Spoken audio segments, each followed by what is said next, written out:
literally the best show that I have seen all year. If you have not watched The Horrors of Dolores Roach on Prime, you are missing out. I can't stay.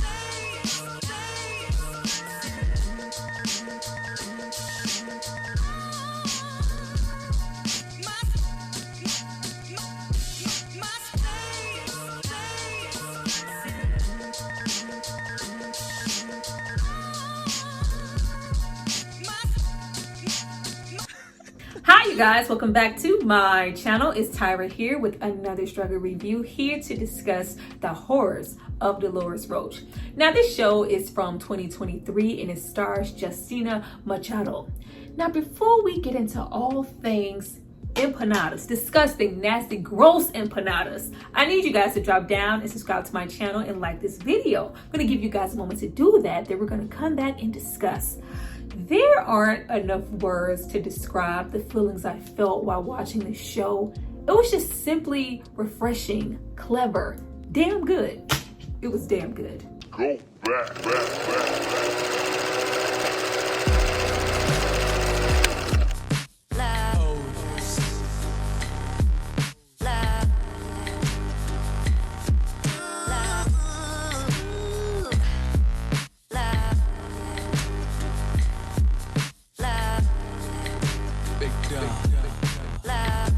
Now that you guys have hopefully subscribed to see more of me, let's get into the show. But before we jump into it, I have to give a shout out to the person who paid for it and requested it. So if you happen to get into a little bit of cannibalism in Washington Heights, it's not because of me.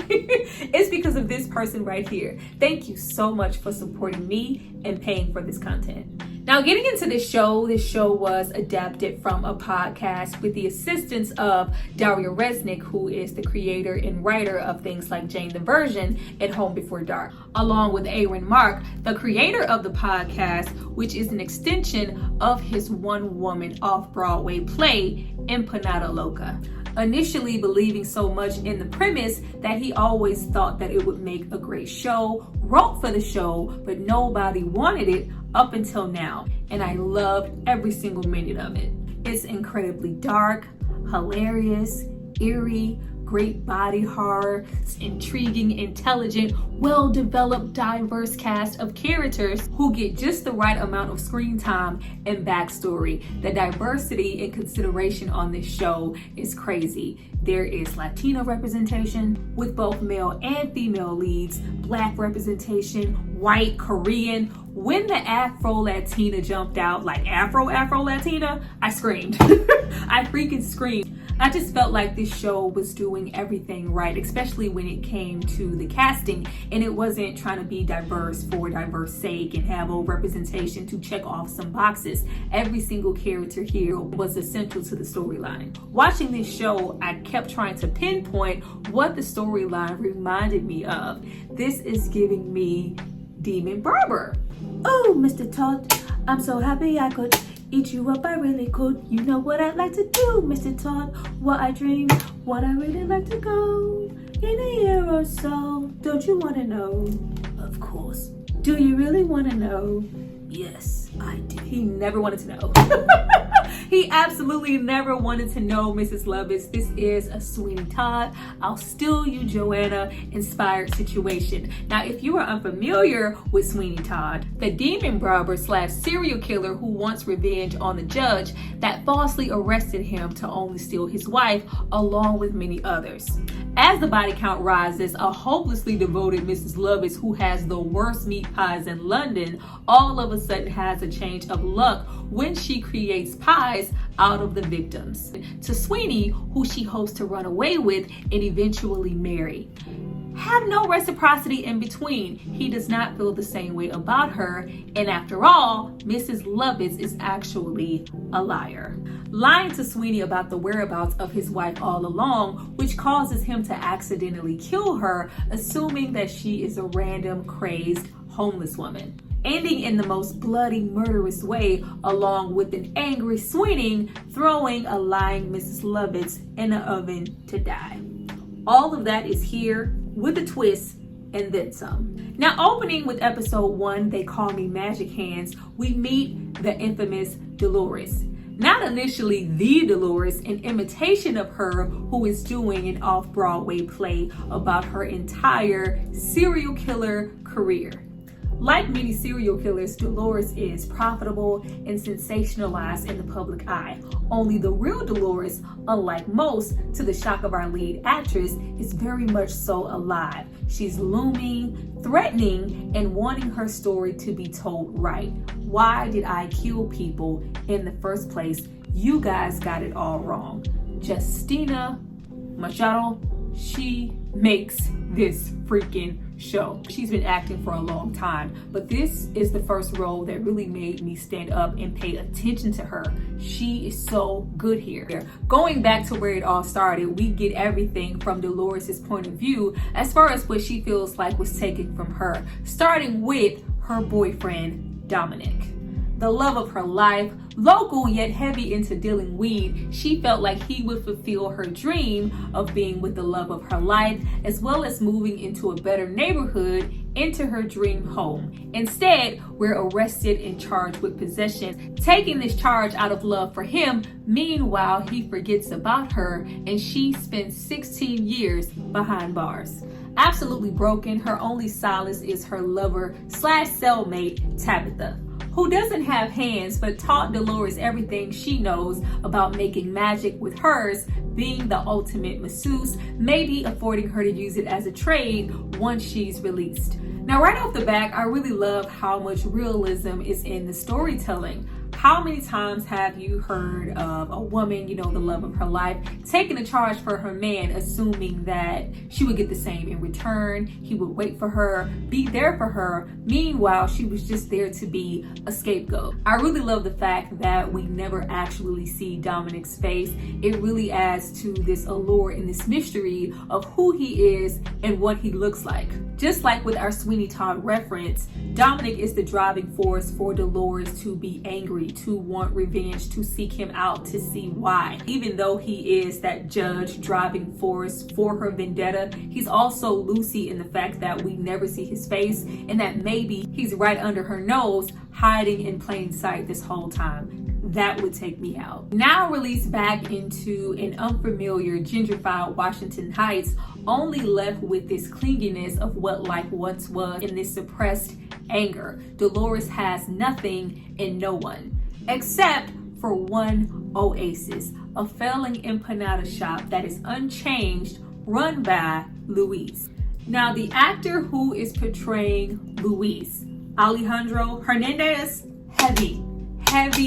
Loved him here down. Claiming, like most here, to have no idea about the whereabouts of Dominic, he offers Dolores something else: shelter, friendship, love, and support. Things that Dolores desperately needs now. Louise is a weed-smoking cook and now owner of this empanada shop that was passed down to him from his father. But due to the gentrification, which this show is very poignant at putting in your face, this is, taken away from your local little family businesses, amongst other things, and displacing people like Dolores and maybe even Louise. But you know what? It's okay, mommy, because I'm glad you're here. I love you. I missed you. I always loved you. Like, right away, something is off with Luis, who's loving but a little too eager. Along with his happy mentality, even though the family business is currently slipping away from him.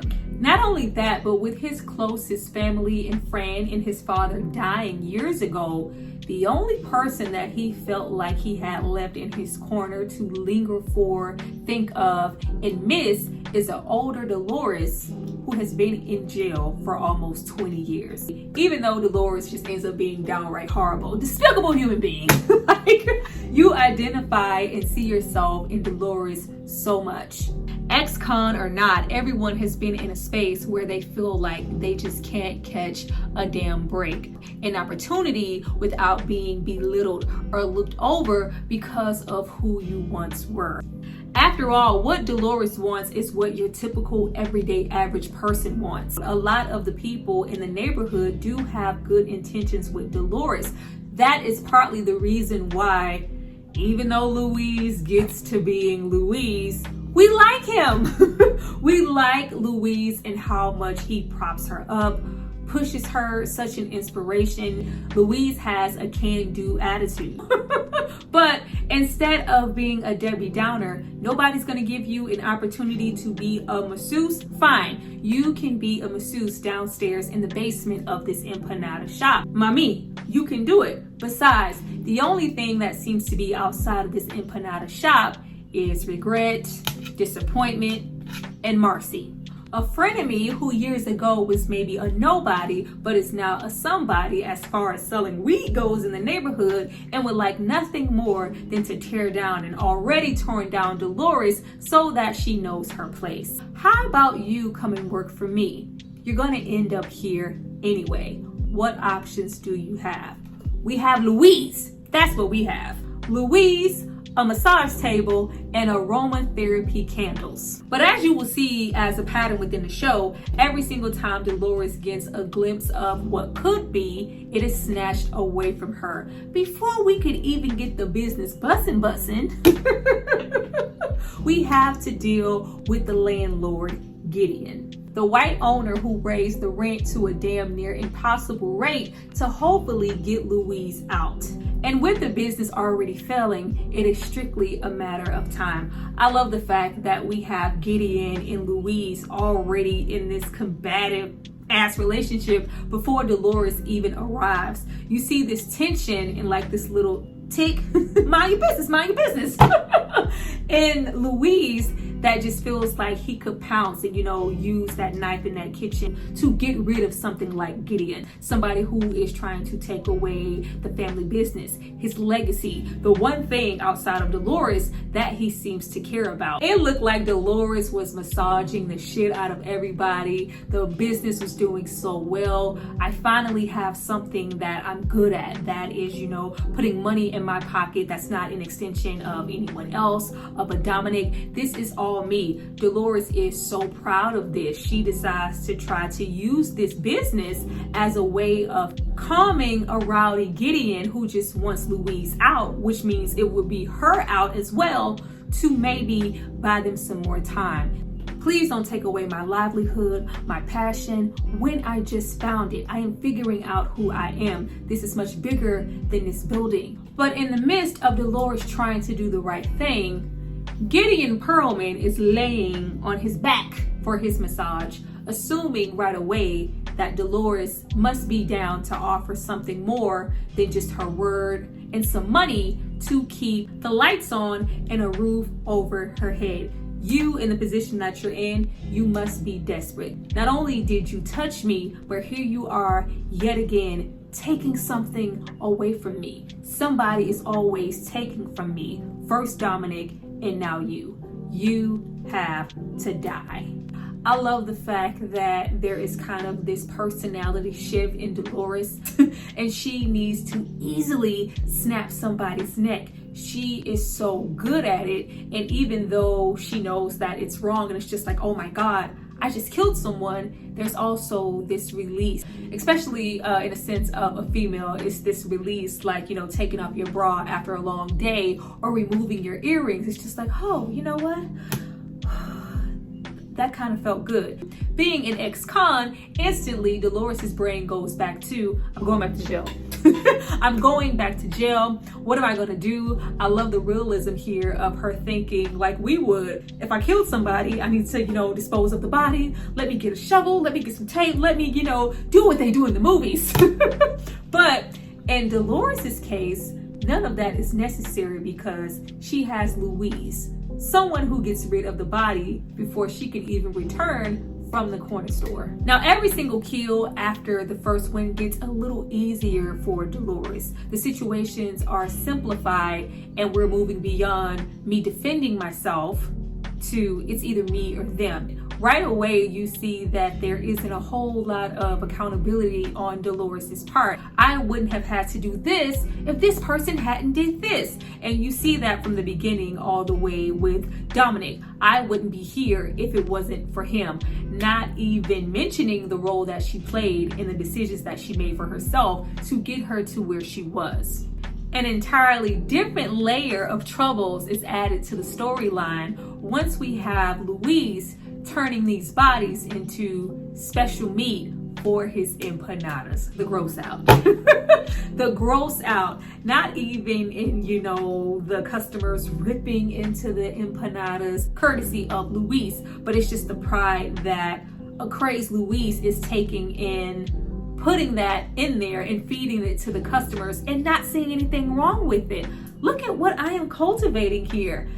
I love the fact that he and Dolores have so much in common. The same way that she feels about, massaging in that table, it's the same way that he feels about making empanadas, coming up with a new recipe. Oh, this is mine and mine alone. I finally made something that the customers love. Yeah, but they're eating people. Like, I am also protecting Dolores. Dolores is losing her shit, thinking of the worst case scenario. Now everything seems a little bit normal and easy up until Gideon's son shows up looking for his very dead father. Now it helps that Louise is so comfortable in what they're doing, so unbothered. At any given time, he is able to create a lie, a scenario, or an alibi. But what really distracts Gideon's son is Nellie, the young lady who works the register in the empanada shop, who's full of energy, smiles, and positivity, even though she is unaware of what's occurring right underneath her nose. You know what, Dolores? Maybe we are safe. So safe and secure that I'm crazy enough to offer Gideon's son a bite of his own father. Sick! Now, Dolores, who complains the entire time, I just want a fresh start. I just want to forget about this. I just want to go back to school. Let me save this whole situation by getting rid of what she believes is the last of Gideon and getting back to her plan. Only problem is we keep getting in our own way and creating more meat. Marcy, assuming that they must be selling a little bit more than empanadas out of that shop and they are horning in on her business, goes in there to make idle threats, get underneath Dolores' skin. Let me be proud yet again, like I was with Gideon, and show you what people are really paying for. But Marcy also has an agenda to get underneath her skin, believing that she was in a better position to do and say whatever she wanted to Dolores. Absolutely not. But what gets to her the most and makes her the most irrational enough to kill Marcy is the same thing that causes her downfall the entirety of the show. This relentless vendetta she has against Dominic, with Marcy informing her, "You were set up," as well as me sleeping with him while you were on the inside. Oh, you got to die. You have to die. Their fight is like low-key my favorite. The stunt work, the fighting, the choreography was really good with them. Every single kill with Dolores intensifies in the way that it's executed. The kill of the funny, sarcastic dealer that's underneath Marcy via his nut allergy and the oil that she's using, crazy, absolutely crazy. Whole EpiPen type situation. When he popped up and pulled the "I'm still alive" at the end and we had to take him out anyway, took me out. The finder / fixer character in Cyndi Lauper looks good. Cyndi Lauper looks really, really good. The acting and the role that she plays in Dolores' downfall and her continuing, no matter what, to seek out Dominic. Never being content, not even when Louise repeatedly tells her to move on, get beyond it, or you even have Cyndi Lauper state, "I have proof that he burnt up in a fire. He's already dead." Though obsessed, Dolores has every right to feel like things aren't really quite connecting for me with this evidence. Not only that, but for us as an audience, we get these vibes off of Louise that he is withholding information from her and he knows a little bit more than he's putting on about Dominic's whereabouts, but he doesn't want to share this with her because it might pull her away from him. There is never a dull moment in Dolores' life, so there is never a dull moment in this show. A shoe is always about to drop from somewhere. Jeremiah, the meat packing man, who was, doing heavy surveillance on her, really nosy. Like, Jeremiah was a really great character. That acting scene in the meat truck when he figures out exactly what's going on, exactly what she's doing, and how he can maybe use that to his advantage. Really good. It was just, I can't even just really explain it. You could literally sit all day and do a little dissection pretty much of every single character in the show, because that's just how good they all were. From that to Cyndi Lauper becoming yet another victim after she tracks down Gideon via his heart pacer, and you kind of feel like maybe she might get the best of Dolores. The body count is rising quicker than we could ever be equipped for. But my favorite moment in the show is when we get more and more into Louis' psyche. Dolores finally entering his bedroom, you see that he is stuck in a state of childhood. His bathroom is also filled with the rest of Gideon as well as Marcy. Hanging up these bodies, butchering them like cattle. The body horror, that whole situation there was really great. Looked good, looked like real guts. However, we are able to do things like this all while mentally feeling like we have not progressed beyond a young teen. Of course, this freaks her out, but we get into yet another poor trait that Dolores has. She is selfish. I have to stay here. I'm not going to go anywhere else because unfortunately, he is the only one who has my back and has promised to take the rap if something happens to go down. Happy that he would support her to that magnitude, our so far platonic friendship turns into an intimate one. Oh my goodness. Now, with all of this unrequited passion that Louise has saved up for her, you would think that this would be the ultimate fantasy of what he wants from her. Of course, he is engaging, he is excited to be there, but we opt for an oral situation, and we are also, secretive and shy in revealing ourselves, clearly concealing something that he doesn't want her to see. Chow, when he confettied on Dolores, his confetti, and proceeded to lick his own confetti off of her.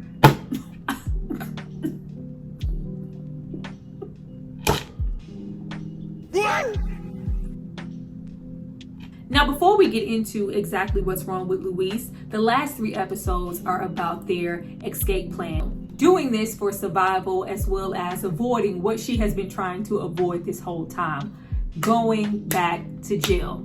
How about we just give up this business, take the profit from that, and start new lives? Having a Louise who has been reluctant to walk away from that family business since we met him, sell it to Gideon's son who wants to capitalize on this moment, not much unlike his father, and turn this into an Empanada franchise. Evading every single trail and person that seems to be on their asses at all times. But 3 things stand in their way. Louise using the building to drain blood from these bodies has caused a backup within the pipes and a whole combustion situation within the building to deal with. Having Dolores finally come face to face with Millie's grandmother, who just happens to maybe know something about Dominic. Dominic the downfall, always holding Dolores back from being her best self. That leads her to Georgie, an ex-friend that, she mentions early on in the show, but when we finally get a face-to-face with them, once again, we are getting into the blame game. Dolores has so much blame for everybody else but herself. But even just with the Georgie character, I feel like Dominic is the father of her son, and maybe they have some type of relationship and she knows a little bit more than, about Dominic's whereabouts. We never see her husband. We never see, where she's going. And we have yet to really actually see Dominic, but we do know that he has a connection with her. I feel like that's where Dominic might be. I love the fact that it just hurts Dolores so much when she calls her out. I didn't come, see you, support you, or rally to, get you out of prison because you were mean. You were a mean person and you were mean to me. I could see it. I could absolutely see it. Though upon release, Dolores is paved with good intentions for herself, that doesn't outright subtract the negative things that come along with Dolores in her attitude towards life and the people she may have or necessarily did not have to kill. Dolores keeps complaining about the body count and what it's doing to mask the murders, but she keeps on doing it. She sees it as survival, something I'm actually pretty good at. You shouldn't have been in my way, stopping me from achieving my happiness. Once I achieve my happiness, I won't have to do this anymore or have an urge to want to do it anymore. But with how impulsive she has become and how easy it is for her to do it, you really don't think that's true anymore. With Louise pretending to go along and get along and that he is going to sacrifice this family business to get away with Dolores, we get into exactly what happened to him to make him the way that he is. Louise is mentally and physically handicapped due to the abuse that he suffered at the hands of his dad's girlfriend, blaming himself, internalizing it as a consensual relationship that broke his father's heart when he was merely just a child. With Louise's real mom leaving him at an early age, as well as that complex that he has courtesy of his dad's sick girlfriend, he has serious mommy issues, which is why he attached himself, loves and sacrifices in the way that he does for Dolores, and even in the way that he refers to her as mommy. Louise doesn't need or necessarily want sex from Dolores. It's just enough in her being there, cradling him against her chest like a son, especially when he associates sex with women as the catalyst for breaking up his family. Louise, 12, taking on the abundance of the burden, even though he was preyed upon, tries to amputate himself. Feeling like it was too painful and, brutal to go through that process, he takes a ladle of fried hot oil and pours it on himself, trying his best to perform self-castration. When I tell you this show kept adding on layers, getting deeper and deeper into these characters and the psyche, I really didn't expect it to go that far with Louise. But in the end, it explains so much as to why Louise was the way that he was. And just to see him mentally in that state and, drop down, feeling like less of a man, feeling like a freak, and telling Dolores, mommy, I want to taste you, in this adult but also childlike sense of like pacifying him. It was really really weird, not in the sense of the subject matter, but just the fact that Dolores could even still see him in a light of, an escape route or a plan or a buddy. Like, no, he needed help. But at the moment, he is all I have. Louise conveniently leaves the lock off of the freezer for an unexpected Gideon's son to walk in there and see the remains of his father, blowing their whole plan and connecting yet another body. With that pressure mounting and she kills Joy because she wanted a neck rub, I just didn't know what to think at that point. People were just dropping like flies, all while Dolores is in panic mode, just trying to pack what she has and leave. Let's just go. But Louise never intended to actually leave. He never wanted to sell the business. I love this just as much as I love you. This keeps me connected to my father, connected to our legacy. This is important. And now that I fixed things, we can stay here. But what exactly did you fix, Louise? Louise takes it upon himself to set up sweet, innocent, naive cashier Nellie to take the fall for all of these bodies and bloody residue that has been popping up throughout the building. I can deal with a lot of things. I can kill a lot of people. I can snap a bunch of necks. I can deal with, a bloody, massacred bathroom. I can deal with even Nellie, unbeknownst to her, taking a bite of a person via an empanada. But you having her set up and arrested? No. You know why? Because that is internalized in me. That is my personal trigger. You are doing to her what Dominic did to me. It always comes back to Dominic. It always comes back to Dominic. So while Louise is feeling like we're good to go, my plan worked, not only do we not have to flee, but we can stay here. What I always wanted. You know what?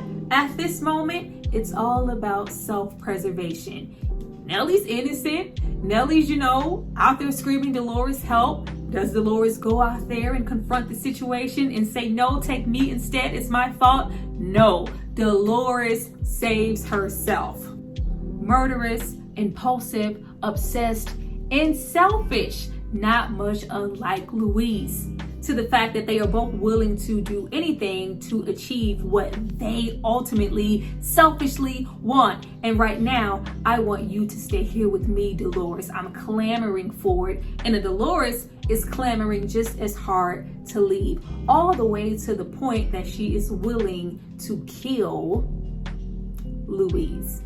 Insult added to injury, the whole incident that happened to him when he was a child. She stuck his face in that same frying grease, the whole fire. Is Louise actually dead?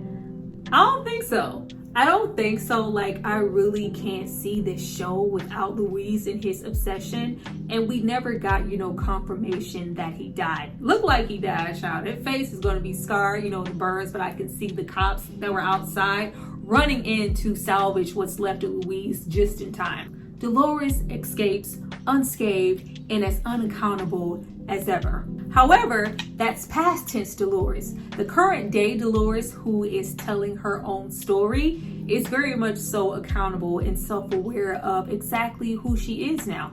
I'm no longer walking around pretending that I'm not a murderer with lethal hands who kill people, even if maybe I don't necessarily have to.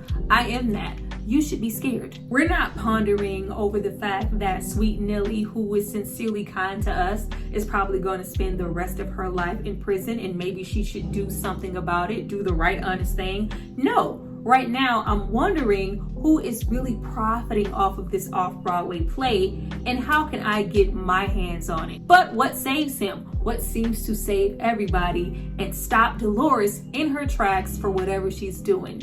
I can lead you to Dominic. I know where he is. Ending off the episode with Dolores wrapping those lethal hands around somebody's neck. Was it Dominic? I don't think so.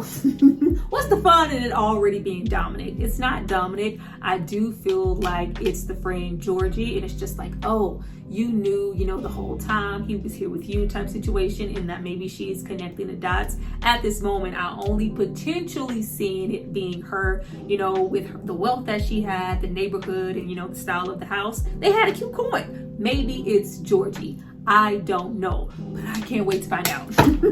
I cannot wait to find out. The show was just downright amazing. I will be sitting, waiting eagerly for season 2. Well, you guys, that was my review for the Horrors of Dolores Roach. I hope you enjoyed. I feel like, I'm a little winded, a little out of breath. It is really hard a lot of the times to fit, an 8-episode series situation and condense it down into one conversation, but I hope I touched on everything that anybody was curious about. If you have seen the show, please drop down and tell me if I left anything out. Drop down and leave a roach in the comments. I want to see a whole bunch of roaches in the comments, if you happen to have seen the show and enjoyed it, or if you are just interested and you go check it out. It's just like, oh, this was good. Roaches all around. I look forward to seeing all those roaches and reading those comments. I see you guys next time for my next review. Bye.